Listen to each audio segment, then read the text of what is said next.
Alors, il y a un peu plus de 10 ans, sur le campus de Centrale, j'étais devant une page blanche avec l'idée de construire un projet qui me ressemble, un projet autour de l'Afrique, un projet qui met en lumière les bons produits d'Afrique. Mais j'étais en face de moi, face à trois grands consensus. Le premier consensus, il faut le dire, c'est que, on me le répétait, les professionnels me le répétaient, c'est que l'Afrique, ça ne me plaît pas. Or, moi, ce que je voulais, c'était vraiment en fait promouvoir l'Afrique heureuse, mettre en avant des bons produits d'Afrique.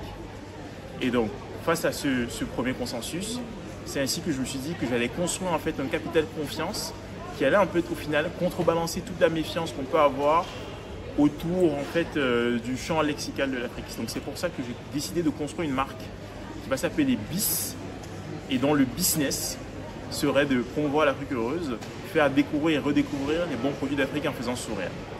Et donc maintenant, le maçon se juge au pied du mur.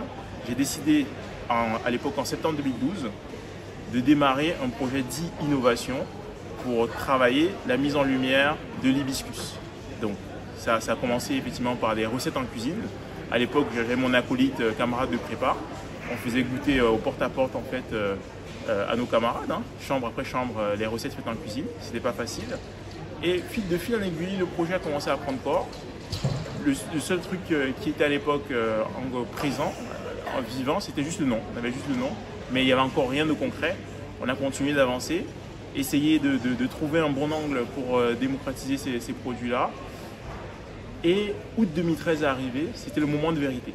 Donc là, est-ce que j'allais vraiment, entre guillemets, matérialiser ce projet-là, ou alors j'allais continuer sur le chemin classique de l'ingénieur centralien.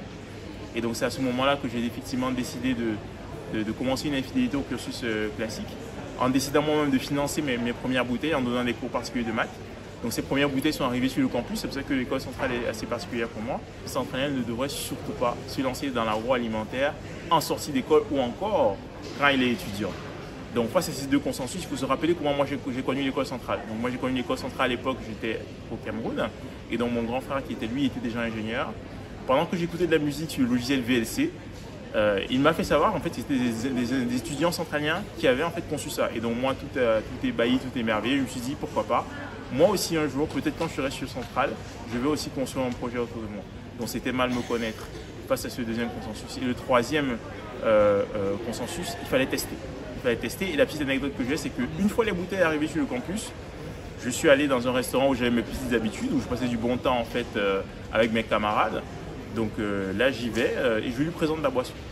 Et donc le monsieur il goûte, moi j'étais client de son restaurant, et il me dit non, ça va jamais marcher, il n'y a aucune chance. Et donc j'étais totalement brisé, je me disais ah, ils avaient raison, qu'est-ce que je vais faire? Mais là il n'y avait plus de retour en arrière, j'étais déjà engagé sur la voie d'une année dite de césure, où pendant un an j'allais me concentrer à trouver mon public. Donc ça a été un moment assez difficile, mais à ce moment-là, qu'est-ce qu'on peut faire? Je ne peux pas appeler ma maman pour lui dire écoute, c'est difficile, ça ne va pas marcher. Non, là il faut assumer. Et ça a vraiment été justement cette année de césure, a été vraiment un moment de découverte de soi, pour vraiment découvrir en fait comment justement j'allais réagir face à l'adversité. Et donc de 2013 à 2014, ça a vraiment été un moment où chaque jour, j'allais porte après porte dans des restaurants dans Paris pour essayer de faire découvrir en fait l'hibiscus, pour essayer de trouver le public. Donc ça c'était un moment assez fédérateur, assez formateur. Donc l'année de césure passée, je suis revenu à l'école et donc là j'ai fait l'option génie industriel et la filière entrepreneur, donc de 2014 à 2015, tout en continuant de développer commercialement la marque. Et à ce moment-là aussi, grâce justement à cette première année de découverte de marché, j'ai pu justement construire en fait l'univers de la marque tel qu'il est connu aujourd'hui. Voilà, c'était 2014-2015. Et donc pendant mes derniers jours de cours, je dois reconnaître que mon activité était assez variable ou sinusoïdale. J'ai pu en fait rassembler des personnes qui croyaient à l'aventure et qui m'ont permis de mettre le pied à l'étrier pour commencer en fait à développer la gamme. Donc c'était des financiers. Mais maintenant, à la fin justement de mon cursus, il restait justement ce premier consensus qu'il fallait dépasser, parce qu'il faut se souvenir qu'en fait, en tant qu'étudiant international, devant moi, depuis quasiment 10, 15, 20, 30 ans, il y avait très peu, voire quasiment pas, d'étudiants internationaux qui s'étaient lancés sur la voie entrepreneuriale à la sortie de l'école. Donc j'étais face à une page blanche totale dans cette voie-là. mais j'ai quand même décidé, parce que je croyais au concept, de poursuivre en fait cette voie-là. Donc de 2015 à 2016, là la marque était vraiment était sur le marché. Mais là on a ainsi pu dire eu des difficultés de distribution. Parce que venant effectivement d'une école d'ingénieur entre guillemets non affiliée à l'agroalimentaire, j'avais des difficultés à avoir un réseau pertinent pour ouvrir des portes de distribution. Donc à ce moment-là, je me suis retrouvé une fois de plus face au mur, face à moi-même, un peu comme face à ce restaurateur qui me disait non. Et là, je me suis souvenu d'un conseil d'un de mes professeurs à la centrale, Marcelin Moïse, qui m'avait dit, quand je commençais cette césure-là, Yvan, dans la vie, il y a des personnes qui t'ouvrent la porte et il y en a d'autres qui vont te la fermer. Mais ne cesse jamais de cogner aux portes. Et donc c'est ainsi que j'ai commencé donc à faire finalement du porte-à-porte. Moi-même, j'ai décidé d'aller moi-même démarcher les enseignes de la grande distribution. Et cette énergie, cette idée, cette envie et entre guillemets, ce mindset d'aller frapper aux portes, finalement, ça a apporté ses fruits.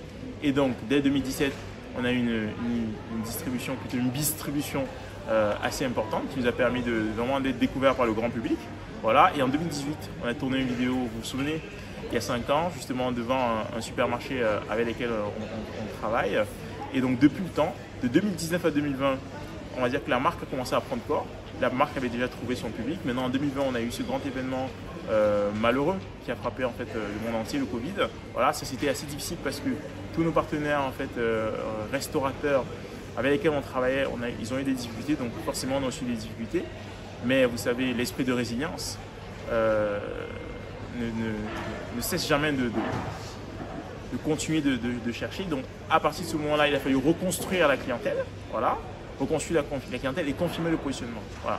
Donc aujourd'hui, on peut dire que le positionnement est vraiment confirmé. C'est qu'aujourd'hui la marque, c'est vraiment la marque de l'Afrique heureuse.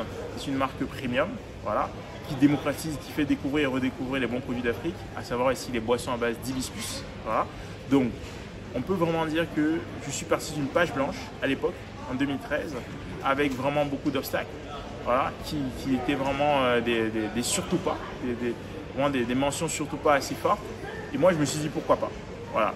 Donc aujourd'hui, la marque de l'Afrique heureuse s'est manifestée, voilà, et démocratise avec sourire les boissons à l'hibiscus en attendant de nouvelles saveurs.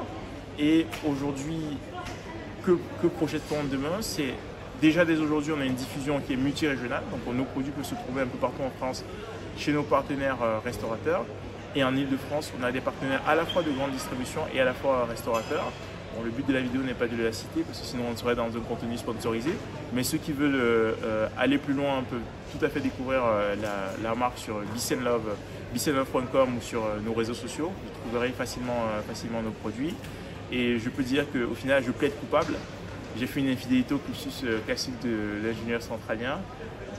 Mais je pense que quand je suis entré à l'école, Boris Vian était un de mes modèles. Donc je pense que les atypiques sont valorisés à l'école centrale. C'est ce qui en fait aussi la meilleure école d'ingénieurs de France. Voilà.